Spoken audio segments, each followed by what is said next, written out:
ಸ್ನೇಹಿತರೆ ನಮಸ್ಕಾರ. ನಾನು ರವೀಂದ್ರ ಜೋಶಿ. ಸಿದ್ದರಾಮಯ್ಯನವರ ಸರ್ಕಾರ ಮೊನ್ನೆ ವಿಧಾನಮಂಡಲದಲ್ಲಿ ಒಂದು ವಿವಾದಾತ್ಮಕ ಬಿಲ್ಲನ್ನು ಪಾಸ್ ಮಾಡಿಸಿತ್ತು.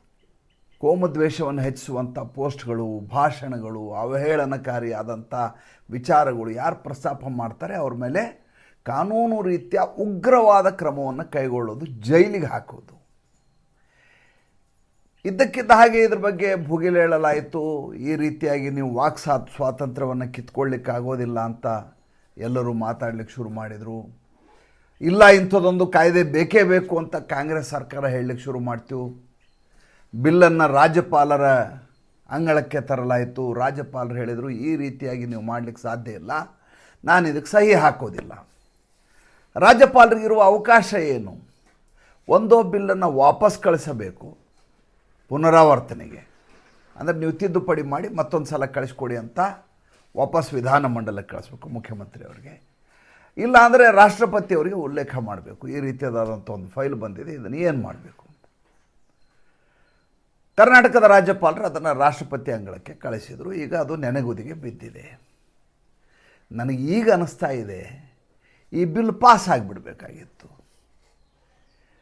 ಎಲ್ಲ ಹಿಂದೂಗಳು ನಾನು ಈ ಮಾತನ್ನು ಹೇಳಿದ ತಕ್ಷಣ ಒಂದು ಕ್ಷಣ ಕೆರಳಿ ಬಿಡ್ತೀರಿ. ಯಾಕೆಂದರೆ ಈ ಬಿಲ್ಲಿನ ಮೂಲ ಸತ್ವ ಇದ್ದದ್ದೇ, ಮೂಲ ದ್ರವ್ಯ ಇದ್ದದ್ದೇ ಮತ್ತು ಮೂಲ ಉದ್ದೇಶ ಇದ್ದದ್ದೇ ಹಿಂದೂಗಳನ್ನು ಹೇಗಾದರೂ ಮಾಡಿ ಸದೆಬಡಿಯಬೇಕು ಮತ್ತು ಅವ್ರ ಮೇಲೆ ಮೊಕದ್ದಮೆಗಳನ್ನು ಹಾಕಿ ಎಲ್ಲರನ್ನೂ ಜೈಲಿಗೆ ಕಳಿಸಬೇಕು.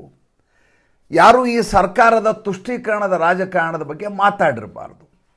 ಅಂಥದ್ದೊಂದು ಸಂದಿಗ್ಧ ವಾತಾವರಣವನ್ನು, ಆತಂಕಕಾರಿ ವಾತಾವರಣ ನಿರ್ಮಾಣ ಮಾಡಬೇಕು ಅನ್ನೋದು ಈ ಬಿಲ್ನ ಮೂಲ ಉದ್ದೇಶ ಆಗಿತ್ತು. ಇದನ್ನು ಯಾರೂ ಅಲ್ಲಗಳಿಲಿಕ್ಕೆ ಸಾಧ್ಯ ಇಲ್ಲ. ಹಾಗಂತ ಕಾಂಗ್ರೆಸ್ಸಿನವರು ದ್ವೇಷ ಭಾಷಣ ಮಾಡೋದಿಲ್ವಾ? ಅವರು ಹಿಂದೂಗಳು ಕೆರಳುವ ಹಾಗೆ ಮಾತನಾಡುವುದಿಲ್ವಾ? ಹಿಂದೂಗಳನ್ನು ತುಚ್ಛವಾಗಿ ಕಾಣೋದಿಲ್ವಾ? ಅನಗತ್ಯವಾಗಿ ವಿವಾದ ಸೃಷ್ಟಿ ಮಾಡಿ ಅವರ ಮಾನಸಿಕವಾಗಿ ಕುಗ್ಗುವ ಹಾಗೆ, ಕೆರಳುವ ಹಾಗೆ ಮಾಡೋದಿಲ್ವಾ? ಇಲ್ಲ ಅಂತ ನೀವು ಹೇಳಲಿಕ್ಕೆ ಸಾಧ್ಯವೇ ಇಲ್ಲ. ಯಾಕೆ ಅಂತಂದರೆ ಅತಿ ಹೆಚ್ಚು ಉದ್ರೇಕಕಾರಿ ಭಾಷಣ ಮಾಡೋದು, ಅತಿ ಹೆಚ್ಚು ಈರ್ಷ್ಯೆ ಮಾಡುವುದು, ಸೇಡಿನ ಹೇಳಿಕೆಗಳನ್ನು ಕೊಡುವುದು ಕಾಂಗ್ರೆಸ್ಸಿನವರೇ ಜಾಸ್ತಿ. ಇದು ಅಲ್ಲಿಯ ರಾಹುಲ್ ಗಾಂಧಿಯಿಂದ ಹಿಡಿದು ಇಲ್ಲಿಯ ಪ್ರಿಯಾಂಕ ಖರ್ಗೆವರೆಗೂ ಅದೇ ನಿರಂತರವಾಗಿ ನಡ್ಕೊಂಡು ಬರ್ತಾ ಇದೆ. ರಾಹುಲ್ ಗಾಂಧಿಯವರ ಹಿಂದೂ ವಿರೋಧಿ ನೀತಿಯ ಬಗ್ಗೆ ನಾನು ಮಾತಾಡಲೇಬೇಕಾಗಿಲ್ಲ, ಅಂಥ ಸಾವಿರಾರು ಉದಾಹರಣೆಗಳನ್ನು ಸಾದೋಹರಿಸಬಲ್ಲೆ. ಇನ್ನು ಈ ಮಲ್ಲಿಕಾರ್ಜುನ ಮುತ್ಯಾನ ಮಗ, ಇವರು ಯಾರು MLA ಮಾಡಿದರು, ಅದು ಯಾರು ಗ್ರಾಮೀಣಾಭಿವೃದ್ಧಿ ಸಚಿವ ಮಾಡಿದರು, ಅದು ಹೇಗೆ IT ಮಿನಿಸ್ಟ್ರಿಗೆ ಕೊಟ್ಟರು, ನನಗೆ ಇನ್ನೂ ತನಕ ಅರ್ಥ ಆಗಿಲ್ಲ. ಅವರಪ್ಪನಿಗೆ ರಾಷ್ಟ್ರೀಯ ಅಧ್ಯಕ್ಷ ಸ್ಥಾನವನ್ನು ಹೇಗೆ ಬಳುವಳಿಯಾಗಿ ಕೊಡಲಾಯಿತೋ ಸುಮ್ಮನೆ ಇರ್ತಾರೆ ಅನ್ನುವಂಥ ಕಾರಣಕ್ಕೋಸ್ಕರ ಅವರ ಮಗನಿಗೆ ಮುತ್ಯಾನ ಮಗ ಅನ್ನುವಂಥ ಕಾರಣಕ್ಕೋಸ್ಕರ MLA ಟಿಕೆಟ್ ಕೊಟ್ಟು ಮಿನಿಸ್ಟ್ರು ಮಾಡಲಾಯಿತು. ಅದಕ್ಕಿಂತ ಹೆಚ್ಚಿನ ಯಾವುದೋ ಮೆರಿಟ್ ಆಗಲಿ ಅಥವಾ ಅದಕ್ಕಿಂತ ಹೆಚ್ಚಿನ ಸಾಮರ್ಥ್ಯ ಆಗಲಿ ಈ ಮನುಷ್ಯನಿಗಿಲ್ಲ ಅಂತ ಈ ಸರ್ಕಾರ ಬಂದ ದಿವಸದಿಂದ ನಮ್ಗೆ ಗೊತ್ತಾಗ್ತಾ ಇದೆ. ಈತನ ಇಲಾಖೆಯಲ್ಲಿ ಏನು ಅಭಿವೃದ್ಧಿ ಕೆಲಸಗಳಾಗಿದ್ದಾವೆ ಅಂತ ನೀವು ಕೇಳಬೇಕಾಗಿಲ್ಲ.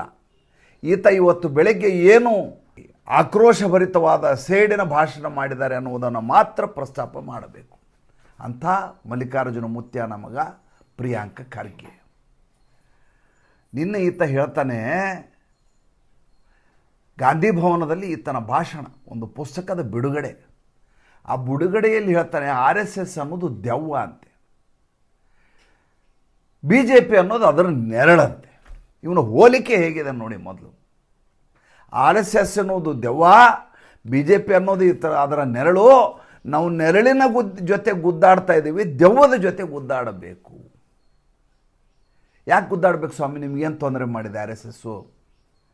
ಏನು ಬಂದು ನಿಮ್ಮ ಮನೆಯವ್ರ ಮೇಲೆ, ಕುಟುಂಬದವ್ರ ಮೇಲೆ, ಅಥವಾ ನಿಮ್ಮ ನೆಂಟರಿಷ್ಟರ ಮೇಲೆ, ಅಥವಾ ನಿಮ್ಮ ಕಾನ್ಸ್ಟಿಟ್ಯೂಯೆನ್ಸಿಯಲ್ಲಿರುವಂಥ ಜನರ ಮೇಲೆ ಏನಾದರೂ ಕೋಮುದ್ವೇಷವನ್ನು ಉಂಟು ಮಾಡ್ತಾ ಇದೆಯಾ, ಅಥವಾ ಅವ್ರ ಮೇಲೆ ದೌರ್ಜನ್ಯ ನಡೆಸ್ತಾ ಇದೆಯಾ, ಅತ್ಯಾಚಾರ ಮಾಡ್ತಾ ಇದೆಯಾ, ಕೊಲೆ ಸುಲಿಗೆ ಮಾಡಿದೆಯಾ, ಉಗ್ರ ಚಟುವಟಿಕೆ ಮಾಡಿದೆಯಾ? ಏನು ಮಾಡಿಲ್ವಲ್ಲ. ನಿಮ್ಮ ಕಾನ್ಸ್ಟಿಟ್ಯೂಯೆನ್ಸಿ ಬಿಟ್ಬಿಡಿ. ಈ ರಾಜ್ಯದಲ್ಲಿ ಯಾವುದಾದ್ರೂ ಒಂದೇ ಒಂದು ಉಗ್ರ ಚಟುವಟಿಕೆ ಯಾವುದಾದ್ರೂ ರಾಷ್ಟ್ರೀಯ ಸ್ವಯಂ ಸೇವಕ ಸಂಘದಿಂದ ನಡೆದಿದೆಯಾ? ರಾಜ್ಯ ಬಿಟ್ಬಿಡಿ. ಭಾರತ ದೇಶದಲ್ಲಿ ಎಲ್ಲಿಯಾದರೂ ಅಂಥ ಉಗ್ರ ಕೃತ್ಯಗಳನ್ನ ಮಾಡಿದಂಥ ಒಬ್ಬ ರಾಷ್ಟ್ರೀಯ ಸ್ವಯಂ ಸೇವಕನನ್ನು ನೀವು ನನಗೆ ತೋರಿಸ್ಬಿಡಿ. ಇಲ್ಲ, ತೋರ್ಸೋಕ್ಕೆ ಸಾಧ್ಯ ಇಲ್ಲ. ಏಕೆಂದರೆ ಅವರ ಮೂಲ ಉದ್ದೇಶವೇ ಅದಲ್ಲ. ವ್ಯಕ್ತಿತ್ವದ ನಿರ್ಮಾಣ, ಚಾರಿತ್ರ್ಯದ ನಿರ್ಮಾಣ, ತನ್ಮೂಲಕ ದೇಶದ ಸೃಷ್ಟಿ, ಅದು ಅದರ ಮೂಲ ಸತ್ವ, ಅಂತಃಸತ್ವ. ಹಾಗಿರುವಾಗ ಈ ಪ್ರಿಯಾಂಕ ಖರ್ಗೆಗೆ ಅದು ದೆವ್ವದ ರೀತಿಯಲ್ಲಿ ಯಾಕೆ ಕಾಣಿಸ್ತಾ ಇದೆ? ನೋಡಿ, ಇದು ಕೇವಲ ಪ್ರಿಯಾಂಕ್ ಖರ್ಗೆಗೆ ಅಂಟಿರುವಂಥ ಜಾಡ್ಯವಲ್ಲ, ಕಾಯಿಲೆಯಲ್ಲ, ಇದು ಸಾಂಕ್ರಾಮಿಕ. ಇದು ಯಾರ್ಯಾರು ಈ ದೇಶದಲ್ಲಿ ಹಿಂದುತ್ವವನ್ನು ಕಂಡ್ರೆ ಹೆದರ್ತಾರೋ, ರಾಷ್ಟ್ರಭಕ್ತಿ ಅಂದ್ಕೊಳ್ಳಿ ಕೆರಳಿ ಬಿಡ್ತಾರೋ, ಯಾರು ಈ ದೇಶದ ಸಮಗ್ರತೆಯ ಬಗ್ಗೆ, ರಾಷ್ಟ್ರಭಕ್ತಿಯ ಬಗ್ಗೆ ಮಾತಾಡಿದವ್ರ ಬಗ್ಗೆ ಈರ್ಷೆಯನ್ನು ವ್ಯಕ್ತಪಡಿಸ್ತಾರೋ ಅವರೆಲ್ಲ ಇದೇ ಧೋರಣೆಯನ್ನು ಹೊಂದಿರ್ತಾರೆ. ಆತ ತಮಿಳ್ನಾಡಿನಲ್ಲಿರಲಿ, ಆತ ಕೇರಳದಲ್ಲಿರಲಿ, ಆತ ಕರ್ನಾಟಕದಲ್ಲಿರಲಿ. ಈತ ಒಂದು ಸ್ಯಾಂಪಲ್ ಅಷ್ಟೇ. ಈತ ಪ್ರಿಯಾಂಕ್ ಖರ್ಗೆ ಒಂದು ಸ್ಯಾಂಪಲ್ಲು. ಅಲ್ಲೊಬ್ಬ ಉದಯನಿಧಿ ಸ್ಟಾಲಿನ್ ಅಂತಿದ್ದಾನೆ. ಆತ ಕೊರೋನಾಗೆ ಹೋಲಿಸ್ತಾನೆ, ಮಲೇರಿಯಾಗೆ ಹೋಲಿಸ್ತಾನೆ, ಕಂಡ ಇದಕ್ಕೆ ಹಿಂದೂ ಧರ್ಮವನ್ನು ಹೋಲಿಸ್ತಾನೆ. ಇಲ್ಲಿ ಪ್ರಿಯಾಂಕ್ ಖರ್ಗೆ ಯಾಕೆ? ಆತನಿಗೊಂದು ಇಮ್ಯುನಿಟಿ ಇದೆ. ಏನು ಇಮ್ಯುನಿಟಿ? ನಾನು ಹಿಂದುಳಿದ ವರ್ಗದಿಂದ ಬಂದಂಥ ವ್ಯಕ್ತಿ, ದಲಿತ ವ್ಯಕ್ತಿ, ನನ್ನ ಮೇಲೆ ಏನೂ ಮಾಡಲಿಕ್ಕೆ ಸಾಧ್ಯ ಇಲ್ಲ ಯಾರು.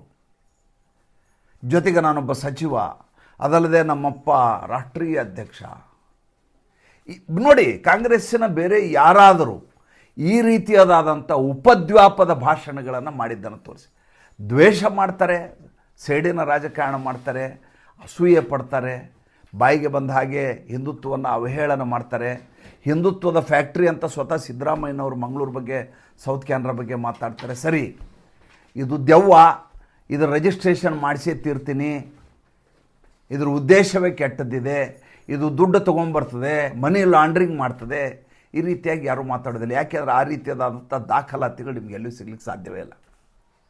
ಒಂದು ವಿಷಯವನ್ನು ನೆನಪಿಡಿ, ರಾಷ್ಟ್ರೀಯ ಸ್ವಯಂ ಸೇವಕ ಸಂಘ ದುಡ್ಡನ್ನು ಮಾಡಲಿಕ್ಕೆ ಆದಂಥ ಸಂಘಟನೆ ಅಲ್ಲ. ಅದು ಅದರ ಮೂಲ ಆಶಯವೇ ಅಖಂಡ ಭಾರತ ರಾಷ್ಟ್ರ, ಹಿಂದೂ ರಾಷ್ಟ್ರ. ಅದನ್ನು ಮೀರಿದಂಥ ಯಾವುದೇ ರೀತಿಯಾದಂಥ ಯಾವುದೇ ಆಮಿಷಗಳಿಗೆ ಅದು ತನ್ನನ್ನು ತಾನು ಒಡ್ಡಿಕೊಳ್ಳಲಿಕ್ಕೆ ಸಾಧ್ಯವೇ ಇಲ್ಲ.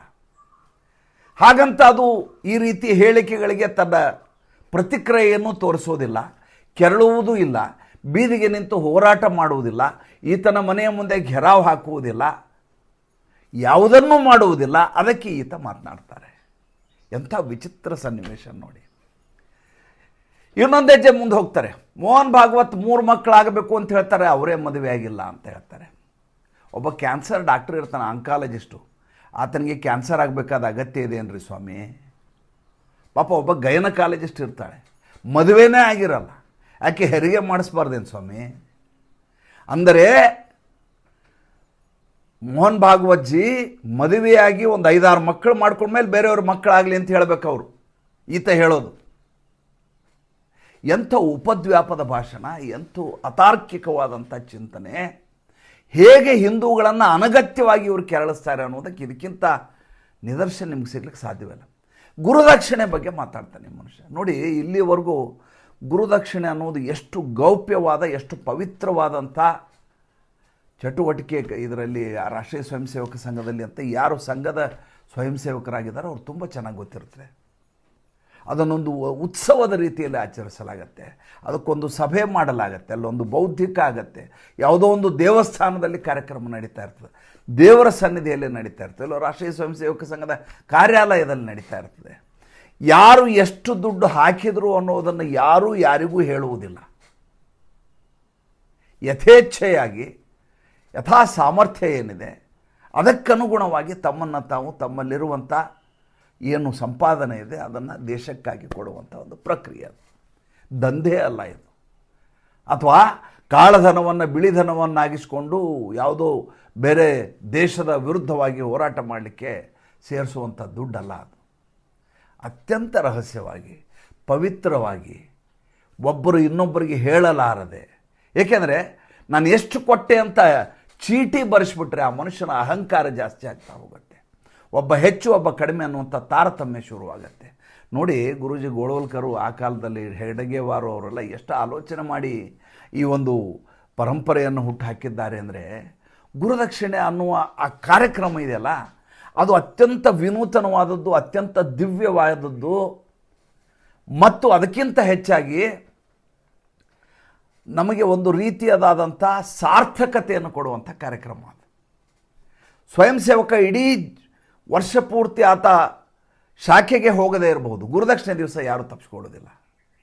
ಆತ ಇದು ಅಬಾಲ ವೃದ್ಧರಾಗಿ ಎಲ್ಲರೂ ಮಾಡೋದು, ಮಕ್ಕಳಿಂದ ಹಿಡಿದು ಮುದುಕನವರೆಗೂ, ಮುಪ್ಪಾನು ಮುದುಕ 93-94 ವರ್ಷ ಆದವರು ಗುರುದಕ್ಷಿಣೆ ಕಾರ್ಯಕ್ರಮಕ್ಕೆ ಬಂದದ್ದು ನಾನು ಕಣ್ಣಾರೆ ನೋಡಿದ್ದೀನಿ. ನಾನು ನನ್ನ ಬಾಲ್ಯದಿಂದ ಹಿಡಿದು ಗುರುದಕ್ಷಿಣೆ ಕಾರ್ಯಕ್ರಮ ನೋಡ್ಕೊಂಡು ಬಂದಂಥ ವ್ಯಕ್ತಿ ನಾನು. ಅಂಥ ಪವಿತ್ರ ಕಾರ್ಯಕ್ರಮಕ್ಕೆ ಈತ ಮನಿ ಲಾಂಡ್ರಿಂಗ್ ಅಂತ ಕರೀತಾರಲ್ಲ. ಈಗ ನನಗೆ ನೀವು ದಯವಿಟ್ಟು ಹೇಳಿ, ದ್ವೇಷ ಭಾಷಣದ ಕಾಯ್ದೆ ಈ ದೇಶದಲ್ಲಿ ಇರಬೇಕಾಗಿತ್ತೋ ಇರಬಾರ್ದೋ, ಕರ್ನಾಟಕ ಸರ್ಕಾರ ಮಾಡಿದ್ದು ಸರಿನೋ ತಪ್ಪು ನನಗೆ ಹೇಳಿ. ಹಾಗೇನಾದರೂ ಅದು ಜಾರಿಯಾಗಿದ್ದರೆ ಮೊದಲನೇ ಕೇಸನ್ನು ಈ ಮಲ್ಲಿಕಾರ್ಜುನ ಮುತ್ಯಾನ ಮಗನ ಮೇಲೆ ಹಾಕಬೇಕು, ಪ್ರಿಯಾಂಕ ಖರ್ಗೆ ಮೇಲೆ.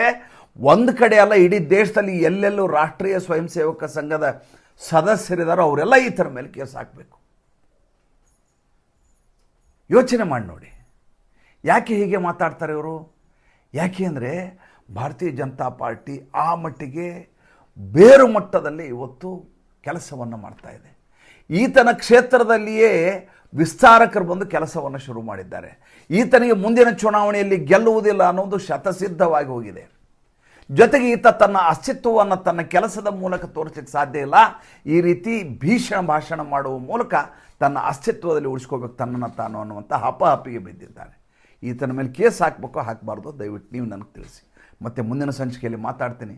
ಸಂಚಿಕೆ ಇಷ್ಟ ಆಗಿದ್ದರೆ ಲೈಕ್ ಮಾಡಿ, ಫಾಲೋ ಮಾಡಿ, ಶೇರ್ ಮಾಡಿ. ನಮ್ಮ ಮುಕ್ತ ಪತ್ರಿಕೋದ್ಯಮಕ್ಕೆ ಆರ್ಥಿಕವಾಗಿ ಬೆಂಗಾವಲಾಗಿ ನಮಸ್ಕಾರ.